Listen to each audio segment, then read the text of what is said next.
Fill అయిపోయినటువంటి పరిస్థితిని మనం చూస్తున్నాం. మరి కాసేపట్లో కూడా సీఎంగా చంద్రబాబు ప్రమాణ స్వీకారం చేయబోతున్నారు.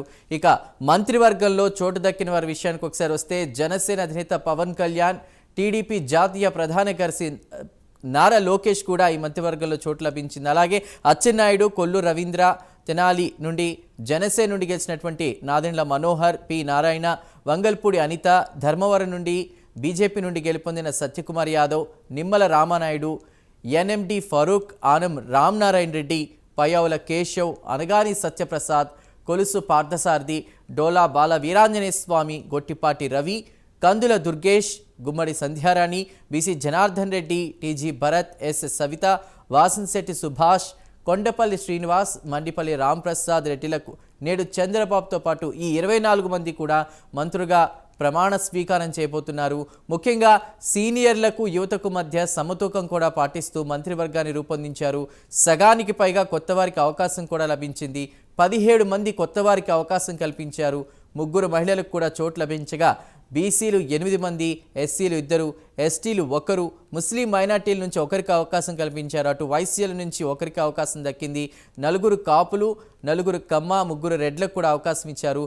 ఇక భారతీయ జనతా పార్టీ నుంచి ఎవరికి మంత్రివర్గంలో చోటు కల్పించాలన్న విషయంలో కూడా కేంద్ర హోంమంత్రి అమిత్ షా, ఆ పార్టీ జాతీయ అధ్యక్షుడు జేపీ నడ్డాలతో చర్చించేందుకు చంద్రబాబు వేచి ఉండడంతో జాబితా ప్రకటించడంలో జాప్యం జరిగింది. దాదాపు మంగళవారం అర్ధరాత్రి 1:30 ప్రాంతంలో కూడా ఈ జాబితా విడుదలైన నేపథ్యంలో ఈరోజు ముఖ్యమంత్రి చంద్రబాబుగా, ఆ తర్వాత ఉప ముఖ్యమంత్రి పవన్ కళ్యాణ్, వీరితో పాటు మిగతా మంత్రులందరూ కూడా ప్రమాణ స్వీకారం చేస్తున్నారు. ఒక్కొక్కరిగా వచ్చిన గెస్టులందరూ కూడా, అటు రజనీకాంత్ కావచ్చు, అందరూ కూడా ఇప్పుడే అక్కడ ఆ సభాస్థలికి చేరుకుంటున్నటువంటి పరిస్థితి మన విజువల్స్లో చూస్తున్నాం. నందమూరి కుటుంబం కూడా అక్కడికి చేరుకున్నారు.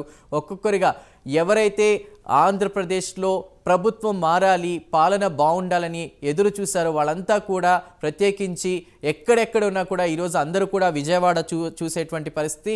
విజయవాడలో ఉన్నటువంటి గన్నవరం ఎయిర్పోర్ట్ సమీపంలో ఉన్నటువంటి కేసరపల్లిలో ఐటీ పార్క్ దగ్గర ప్రమాణ స్వీకారోత్సవ కార్యక్రమానికి చేరుకుంటున్నటువంటి పరిస్థితి. ఇప్పుడిప్పుడే కల్చరల్ ప్రోగ్రామ్స్ ఒక్కొక్కటిగా నడుస్తూ ఉన్నాయి. ఇక మోదీ రావడానికి 10:40 ఆ టైంలో కూడా ఆయన గన్నవరం ఎయిర్పోర్ట్కి చేరుకుంటారు. దాదాపు మళ్ళీ ఒరిస్సాలో ముఖ్యమంత్రి ప్రమాణ స్వీకారోత్సవానికి హాజరు కానున్న నేపథ్యంలో కూడా ఇక్కడ కార్యక్రమం అంతా కూడా త్వరగా కంప్లీట్ చేసుకుని వెళ్లే నేపథ్యంలో దేశ ప్రధాని సైతం వస్తున్న నేపథ్యంలో కూడా ప్రత్యేక నిఘా భద్రతా వలయంలో ఈ కార్యక్రమం జరుగుతుంది. ఒక పక్క వాతావరణం ఒకవేళ అనుకూలించక వర్షం ఏదైనా పడినా కూడా అక్కడ ఉన్నటువంటి ప్రజలకు లేదా అతిథులకు ఎలాంటి ఇబ్బంది లేకుండా కూడా మొత్తం అల్యూమినియం షెడ్లు అన్నీ కూడా వేసి మొత్తం ఎక్కడికక్కడ ప్రత్యేకించి 36 గ్యాలరీలు విఐపీలకి కేటాయించి దాదాపు 2 లక్షల మంది జనం పట్టేటువంటి ఏర్పాట్లు కూడా చేశారు. ఒకవేళ ఎవరైనా లోపలికి రాలేటువంటి పరిస్థితి, పాసులు లేకుండా కార్యక్రమాన్ని చూడాలనుకున్న వాళ్ళకి బయట కూడా ఎల్ఈడి స్క్రీన్లు ఏర్పాటు చేశారు. ఎక్కడికక్కడ కూడా ప్రత్యేక నిఘా మధ్య ఈ కార్యక్రమం అనేది కొనసాగుతుంది. మరి కాసేపట్లో చంద్రబాబు మోదీకి స్వాగతం పలకడానికి ఎయిర్పోర్ట్కి వెళ్ళున్నారు. ఇక మోదీ వచ్చిన తర్వాత ఈ కార్యక్రమం ప్రారంభమయ్యే ఛాన్స్ ఉంది.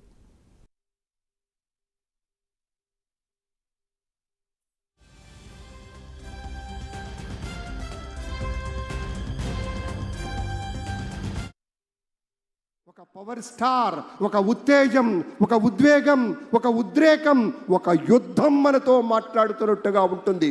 అంతటి తెగువ, అంతటి సాహసం ఉన్నటువంటి ఒకే ఒక నాయకుడు మన పవన్ కళ్యాణ్ గారు.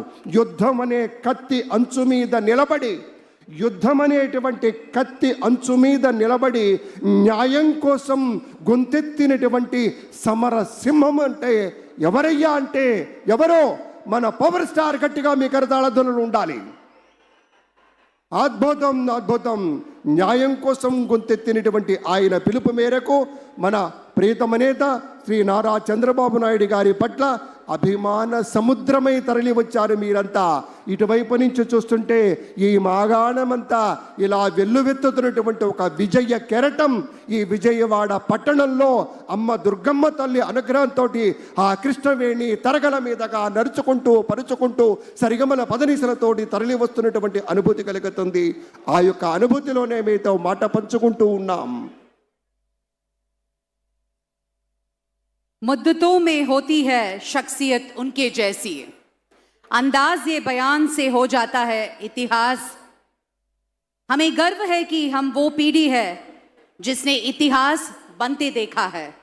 इतिहास भारत का, इतिहास विकास का, इतिहास एक ऐसा महान नेता का जो न सिर्फ भारत के हर घर में रहते हैं बल्कि हर भारतवासी के दिल में रहते हैं।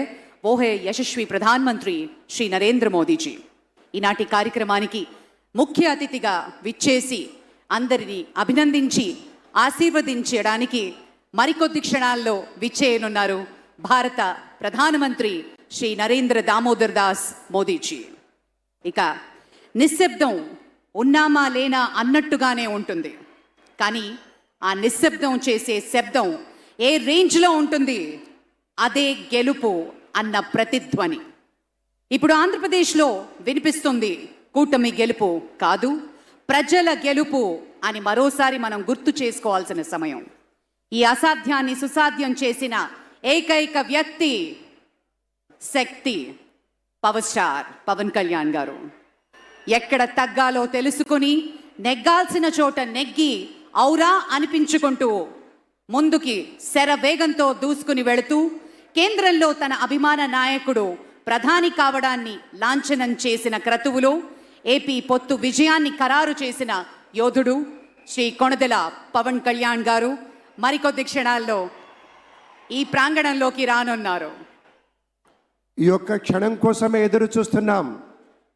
మన ముఖ్యమంత్రిగా కాబోతున్నటువంటి శ్రీ నారా చంద్రబాబు నాయుడు గారు ఈ రాష్ట్రానికి 4వసారి ముఖ్యమంత్రిగా ప్రమాణ స్వీకారం చేయబోతున్నాను. ఈ యొక్క మైక్ దగ్గర నిలబడి మన గవర్నర్ గారు ఐ అని చదువుతారు, ఆ వెంటనే నేను అని ఫలానా అని వారి పేరు చదువుతూ ఉంటారు. ఆ క్షణం అలాగే మన పవన్ స్టార్ నేను కొణిదెల పవన్ కళ్యాణ్ అనే నేను అని ఆ పిలుపు ఉంటుందే, ఆ శబ్దం ఉంటుందే, ఎప్పుడెప్పుడు ఎప్పుడెప్పుడు ఎప్పుడెప్పుడు విందామా అని హృదయమంతా